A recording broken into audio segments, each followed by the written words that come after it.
Bienvenidos a la clase 15 virtual. Hoy vamos a desarrollar el tema de micosis. Es un tema bastante amplio.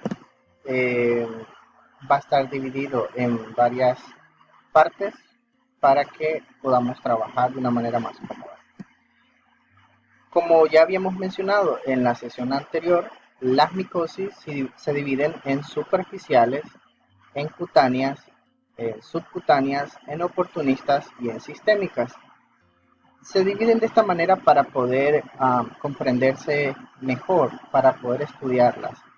Sin embargo, vamos a aclarar más adelante, y desde ya lo menciono, porque ciertamente en cuanto a las micosis oportunistas, algunas pueden funcionar como sistémicas, algunos libros, incluso estas que aparecen acá, las cuatro que vamos a repasar, aparecen como oportunistas, pero en otros libros aparecen como sistémicas o endémicas, y eso no va a ser una situación que ahorita nos va a preocupar, porque solo es, vuelvo a repetir, esto es una forma en la cual nosotros podamos estudiarlas. Eh, Así igual, por ejemplo, vamos a ver que algunos de estas micosis eh, pueden funcionar como endógenas o exógenas, y más adelante también vamos a ver esa parte. Ciertamente hay más micosis eh, a nivel superficiales, a nivel cutáneo y a nivel subcutáneo, pero pues si siguiésemos agregando más micosis, esta clase se volvería exageradamente extensa. Y pues obviamente ustedes saben que solo tenemos esta semana para poder desarrollarla, y máximo puedo utilizar 2 horas para poder desarrollar la clase virtual. Entonces he tratado de sintetizar bastante para que podamos, a pesar de la dificultad o el contratiempo, poder al menos conocerla, y que algo quede en nosotros acerca de estas enfermedades. Entonces, comencemos, si gustan, repasando qué es una micosis superficial. Bueno, una micosis superficial, como su nombre lo indica, se refiere a que la infección por el hongo solo aparece o solo se encuentra a nivel de las capas más externas y queratinizadas de la piel y accesorias, así como el cabello y las uñas. Es decir, solo estamos a nivel bastante superficial. Ups, nos falló aquí el clic. Bastante superficial. Tengo esta imagen para que nos podamos ubicar. Estas son las capas de la piel. Estamos a este nivel, a nivel del estrato queratinizado. Es decir, estamos a nivel de básicamente las células muertas o las células que están para descamación, que forman el estrato córneo de la piel, y que obviamente pues son nuestra primera línea de defensa. Ahora, el asunto es que es un estrato queratinizado, y al parecer los hongos presentan esta predilección o tropismo por la queratina. Las infecciones debidas a estos microorganismos desencadenan una respuesta inmunitaria escasa o nula por parte del huésped, y no son destructivas. Más adelante, cuando veamos las micosis, por ejemplo, sistémicas o endémicas, veremos que, como en también infecciones bacterianas y en virales, la respuesta inmune del huésped o del hospedador es quien determina parte de la sintomatología. Es por la misma acción del sistema inmune tratando de defendernos que nos causa ciertas problemáticas, como si fuera un estilo de enfermedad autoinmune. Sin embargo, con la infección de las micosis superficiales no ocurre esto, porque no tenemos, por ejemplo, una inmunidad celular como tal a este nivel, sino que solo tenemos algunos mecanismos quizás un tanto más físicos o químicos, como por ejemplo la acidez de la piel, el sudor, eh, que son los elementos que nos defienden de una manera innata y no específica contra los elementos externos potencialmente nocivos. Entonces, por este sentido, no vamos a decir que vamos a tener alguna sintomatología per se, sino que básicamente la problemática va a ser estética. no va a generar mayores complicaciones más que quizás situaciones estéticas. Generalmente obligan a consultar al médico por lo que estamos mencionando, por el aspecto estético, lo feo que se ve, eh, y su diagnóstico y su tratamiento en el caso de las micosis superficiales son sencillas y normalmente pues no avanzan a mayores compromisos o situaciones que comprometan la vida del paciente. Un ejemplo de esto es tiña versicolor, tiña o pitiriasis versicolor, como lo queramos mencionar. Hay diferentes clases de tiña, pero ahorita vamos a hablar de tiña versicolor, en donde el agente causal es el hongo lipofílico, ¿ya? O lipófilo Malassezia purpur. Quiere decir que tiene predilección por los lípidos. Es distribución universal o cosmopolita, lo que quiere decir que lo encontramos pues en todo el mundo. Donde se encuentra mayormente es en la población de los climas tropicales como el nuestro, pues obviamente porque se produce mayor sudoración y entonces hay mayor presencia de grasas a nivel de la piel, permitiendo que entonces el hongo tenga condiciones más favorables para su desarrollo. Afecta a los individuos sanos y esta es una característica de las infecciones micóticas superficiales, que no necesita que el paciente tenga una condición de inmunosupresión para poder desarrollarse, ya que en este sentido el sistema inmune no tiene ninguna injerencia prácticamente sobre si se da o no se da la infección. Los adultos jóvenes resultan ser los más afectados. La infección, bueno, esto posiblemente tenga que ver con las condiciones hormonales, ya he mencionado en la sesión anterior, no se sabe exactamente cómo, pero sí se conoce que la presencia de ciertas hormonas, tanto masculinas como femeninas, favorecen o no al desarrollo pleno del hongo. La infección se debe a la transferencia directa o indirecta de material queratinoso infectado de una persona a otra, es decir, en esencia es el contacto, el estrecho contacto de una persona a otro. Recordemos que el material queratinoso pues está presente en nuestro estrato córneo de la piel, es al que tenemos acceso pues, de manera directa. Entonces quiere decir que por el contacto es que se transmitiría, o de manera indirecta, esto se refiere a, por ejemplo, elementos, sillón, cama o lo que sea, donde ha estado una persona infectada, pues quedan ahí presentes las levaduras y pues después tenemos contacto con él y eso sería una forma indirecta de transmitir las levaduras y por ende la infección. Sobre la lesión, bueno, es en la piel, obviamente es una tiña. Se observan máculas circunscritas, serpentinas, hiperpigmentadas o hipopigmentadas y por eso es que se llama versicolor, porque parece presentar un espectro de color bastante amplio. Por lo común en el tórax, la mitad superior del dorso, los brazos y el abdomen. Básicamente solo vemos en el tronco del paciente las infecciones y no las vemos en otras partes. Eh, esto solo es como un repaso para ustedes porque no corresponde propiamente a la materia, pero les recuerdo que una mácula es una especie de mancha, no se eleva por sobre la superficie de la piel, sino que se encuentra a nivel de la superficie de la piel.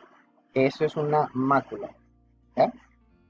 Bien, aquí también les dejo para que puedan ver otras clases de las lesiones primarias presentes en la piel. Esto se lo deberían de aprender porque cuando estamos hablando de los aspectos clínicos, pues solo se mencionan y no se definen porque ya debe de ser del conocimiento del profesional en salud. Bien, las lesiones son crónicas y aparecen en la forma de máculas, como ya mencioné. Mácula es una mancha roja, es una mancha, perdón, puede ser eritematosa, que se refiere a que sea roja, que pueden agrandarse y coalescer, es decir, que se pueden unir, pero son mínimas la exfoliación, la inflamación y la irritación. Entonces, básicamente, típicamente vamos a tener simplemente una especie de placa o mancha, pues, en la piel. Eh, por ello, este trastorno frecuente es más bien de tipo estético, porque no genera, en la mayor parte de los casos no genera mayor irritación, eh, ni llama la atención en esencia del paciente. Más, por ejemplo, si se presenta en situaciones como la espalda o los hombros, que ni siquiera, por ejemplo, están a la vista común de las personas, ni siquiera entonces le llaman mayormente la atención. En algunos casos se puede presentar prurito, pero no es algo eh, típico. Esto que estamos viendo entonces a la izquierda es material extraído de un raspado. Típicamente, ojo, las micosis superficiales se obtienen a partir de raspado. El raspado es bien sencillo, es utilizar una lámina, por ejemplo, portaobjeto contra otra lámina portaobjeto y pues eso, hacer raspado de manera que caiga sobre la lámina segunda o, por ejemplo, utilizar una placa de Petri y hacer el raspado y esperar que caiga en la placa de Petri. Los materiales que podamos obtener del raspar la piel.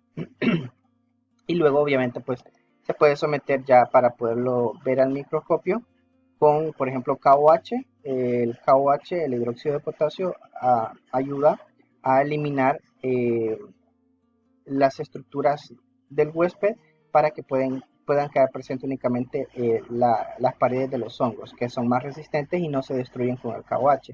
Mientras que nuestras células sí se van a destruir y bacterias sí se van a destruir con el KOH. Luego, pues se pueden, en este caso, pues se pueden también utilizar coloraciones para poderlas ver, porque en el caso de los hongos hialinos, pues solo se ven refringentes al microscopio. En el caso de los hongos de Matiacio, sí podrían verse sus propias coloraciones o por la presencia de la melanina, pero bueno, típicamente estos se utilizan tinciones. Esto es una lesión bastante grave ya en el caso de este paciente. Ustedes pueden ver las múltiples manchas presentes en el tronco del paciente. Como ya mencionamos, depende también del color de la piel del paciente para que se vean pues de una manera hipocrómica, porque su tez, el color de su piel es más oscuro, o en el caso de los pacientes con piel muy clara, pues se vería una mancha un tanto más marrón o más hipercrómica, es decir, más oscura que en comparación al color de la piel del paciente en cuestión. Bien, vamos a ver entonces otra vez acá. Ya vimos la primera micosis superficial, veamos la segunda, tiña negra. Tiña negra, pues obviamente recibe su nombre por lo que ustedes están viendo en su parte derecha de la pantalla. Es también una mácula, pero hipercrómica, es de un color marrón, oscura. Entonces, y aparece típicamente en la planta de los pies o en la palma de las manos. Esta es una feoifomicosis superficial causada por el hongo productor de pigmentos Portaea wernicki. Antes se conocía como Exophiala wernicki. La tiña negra constituye un trastorno tropical o subtropical, por eso está presente en nuestra región. Todas las que he elegido desarrollar son porque están en nuestra región. La infección se contrae por la inoculación traumática del hongo en las capas superficiales de la epidermis, lo que quiere decir que tuvo que existir una pequeña erosión de la piel para que el hongo pudiera entrar desde el ambiente. Esto también es de recordar, ojo, los hongos mayormente nosotros los vamos a adquirir a partir del ambiente porque están en el ambiente. Como ya mencioné, pues lo encontramos también en la región centroamericana, que es lo que para nosotros representa interés. Se manifiesta como una mácula, como ya la vimos, pigmentada, de color marrón o negra. Irregular, ustedes la pueden ver, o sea, no está bien hechita, sino que es irregular. Solitaria, típicamente, que se localiza en las palmas de las manos o en las plantas de los pies. No se observa formación de escamas ni la invasión de los folículos pilosos y la infección no es contagiosa, lo que quiere decir de que no hay mayores compromisos de parte de la infección por este hongo, por Taea wernicki, sino que simplemente se queda como esa mancha que ustedes están observando por ahí. El diagnóstico para este hongo sería el siguiente. Se diagnostica con facilidad mediante el examen microscópico de muestras de raspado de la piel tratadas con KOH. Como ya mencioné, el KOH pues, nos va a servir para poder digerir las células del huésped y así que queden solo las estructuras del hongo, porque sí resisten al KOH, mientras que nuestras estructuras y las estructuras bacterianas no. Las hifas y las células levaduriformes pigmentadas se localizan en las capas más externas del estrato córneo y se detectan fácilmente en cortes teñidos con hematoxilina eosina. Entonces estamos hablando que no es difícil obtenerlo, esa es la ventaja de las micosis superficiales, que solo se hace un raspado y pues ya tenemos material para poder observar al microscopio. Y pues son hongos que se encuentran a nivel del estrato córneo, por lo que ya mencionamos en la diapositiva de las micosis superficiales, y entonces vamos a poder apreciarlos sin mayor dificultad. Eso se nos va a complicar después vamos a hablar de esos otros elementos. En 3 semanas de cultivo, la colonia de Matheasia se volverá terciopelada. Esto lo enseño, después no voy a seguir enseñando sobre cultivos de hongos porque pues no es la finalidad de su carrera. Entonces, pero lo que sí quería demostrar era esto de los hongos de Mathiasios, lo mencioné en la clase anterior y se refieren a estos hongos que pueden producir pigmentos. ¿Ya? Eh, la microscopía revela la presencia de formas levaduriformes cilíndricas bicelulares y esa es la forma en la que lo observaríamos y es la experiencia del microscopista el que va a poder determinarlo. Si ustedes se fijan, en este caso estamos hablando de levaduras que están compuestas por típicamente dos células como ustedes pueden observar. Entonces, eso le ayudaría al microscopista, pues obviamente más. La clínica que ustedes vieron no es complicado para poder entender de qué se trata de este hongo, aunque al final pues siempre hay que tratar de confirmar, aunque nosotros tengamos sospecha de algo, porque pues hay otras estructuras que pueden presentar situaciones similares. Entonces, volvamos al inicio y esta sería entonces la parte que correspondería a las micosis superficiales.